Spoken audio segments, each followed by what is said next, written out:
નમસ્કાર મિત્રો, સ્વાગત છે તમારું અમારી YouTube channel Gujarat jobs and ન્યૂઝમાં. મિત્રો, કુશળ, અકુશળ અને અર્ધકુશળ કોન્ટ્રાક્ટ કામદારો માટે બ્રેકિંગ ન્યૂઝ સામે આવી રહ્યા છે. કુશળ, અકુશળ અને અર્ધકુશળ કોન્ટ્રાક્ટ કામદારોને કેટલું માનદ વેતન મળશે તે આજના વિડીયોમાં તમારા દરેક પ્રશ્નોના જવાબો જોઈએ. તો સરકારના આદેશ પ્રમાણે કોન્ટ્રાક્ટ કામદારો, આઉટસોર્સ કામદારો, દૈનિક વેતન મેળવતા કામદારો માટે સારા સમાચાર આવ્યા છે. આ તમામ કોન્ટ્રાક્ટ, આઉટસોર્સ અને દૈનિક વેતન મેળવનારાઓને દર મહિને આટલું માનદ વેતન હવે મળવાપાત્ર રહેશે. એક મોટો નિર્ણય લેતા ભારત સરકારે કોન્ટ્રાક્ટ કામદારો, આઉટસોર્સ કામદારો અને દૈનિક વેતન મેળવનારાઓના માનદ વેતનમાં વધારો કરવાની જાહેરાત કરી છે. આ નવા આદેશથી લાખો કર્મચારીઓ માટે રાહતના સમાચાર સામે આવ્યા છે. આ પગલાંથી આ કામદારોની આર્થિક સ્થિતિમાં સુધારો થશે જ, પરંતુ તેમના જીવન ધોરણમાં પણ પરિવર્તન આવશે.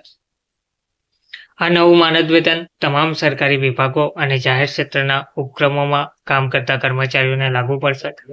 આનાથી કર્મચારીઓને તેમના પરિવારની સારી સંભાળ રાખવામાં અને વધતી મોંઘવારીનો સામનો કરવામાં મદદ મળશે.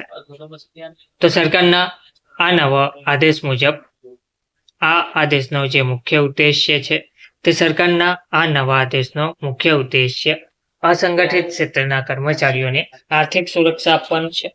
સરકારનું માનવું છે કે આ પગલાંથી કર્મચારીઓનું મનોબળ વધશે, પરંતુ તેમની કાર્યક્ષમતામાં જ વધારો થશે.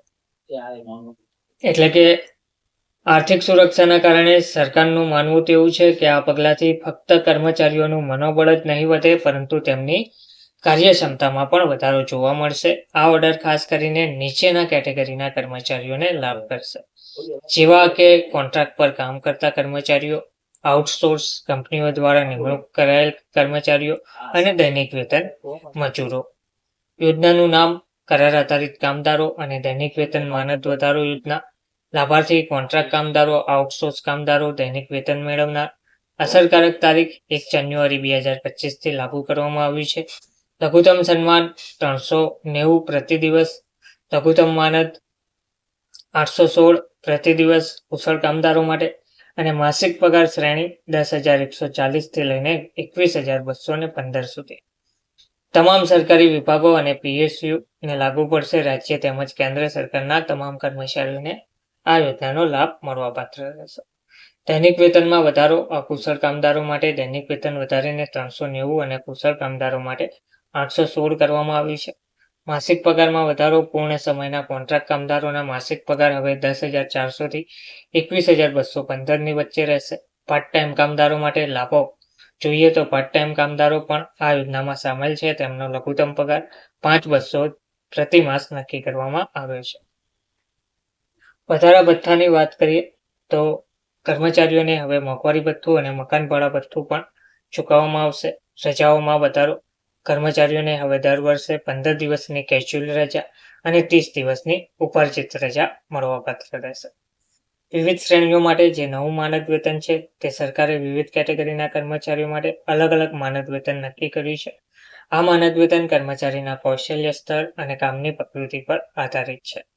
જેમાં અકુશળ કામદારોની વાત કરીએ તો નવું દૈનિક માનદ વેતન 390 નક્કી કરવામાં આવ્યું છે. આ અગાઉના 300 પ્રતિ દિવસ કરતાં 30% વધુ છે.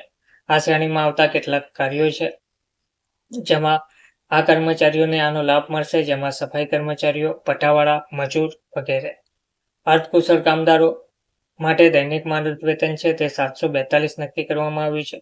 આ શ્રેણીમાં સમાવિષ્ટ કેટલાક કર્મચારીઓને આનો લાભ મળશે તો data entry operator, cashier, receptionist જેવા કર્મચારીઓને આનો લાભ મળશે. તેમજ કુશળ કામદારો જે છે તેમનું દૈનિક માનદ વેતન ₹816 કરવામાં આવ્યું છે. જેવા કે ટેકનિશિયન, ઇલેક્ટ્રિશિયન, પ્લમ્બર જેવા કામદારોને આ માનદ વેતન મળવાપાત્ર રહેશે. તો કર્મચારીઓનું જીવન ધોરણ. માનદ વેતન વધવાથી કર્મચારીઓના જીવન ધોરણમાં સુધારો થશે. તેઓ તેમના બાળકોના શિક્ષણ અને આરોગ્ય પર વધુ ખર્ચ કરી શકશે. આર્થિક સુરક્ષાની વાત કરીએ તો નિયમિત અને વધુ સારા પગાર કર્મચારીઓને આર્થિક સુરક્ષા પ્રદાન કરશે. તેઓ તેમના ભવિષ્ય માટે બચત કરી શકશે. તે સિવાય કામના પ્રદર્શનમાં પણ સારો પગાર કર્મચારીઓનું મનોબળ વધારશે. જેનાથી તેમના કાર્ય પ્રદર્શનમાં પણ સુધારો થશે. અર્થતંત્ર પર સકારાત્મક અસર. ઊંચા વેતનથી કર્મચારીઓની ખરીદ શક્તિમાં વધારો થશે, જે અર્થતંત્રને વેગ આપશે. ગરીબી નાબૂદી. આ પગલું ગરીબી નાબૂદી તરફ એક મહત્વપૂર્ણ પગલું સાબિત થઈ શકે છે.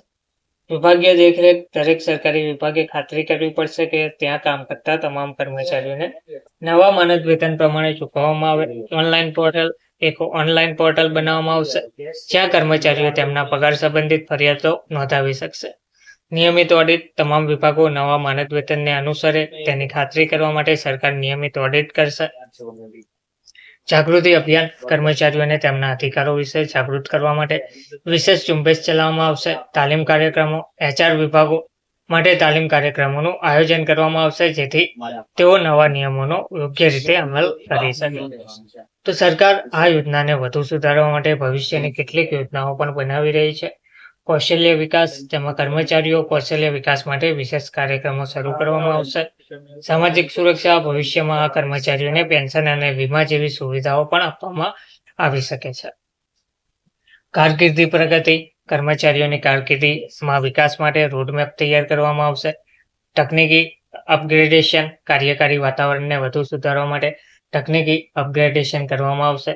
નિયમિત સમીક્ષા. દર વર્ષે યોજનાની સમીક્ષા કરવામાં આવશે અને જરૂરિયાત મુજબ ફેરફારો કરવામાં આવશે. ધન્યવાદ.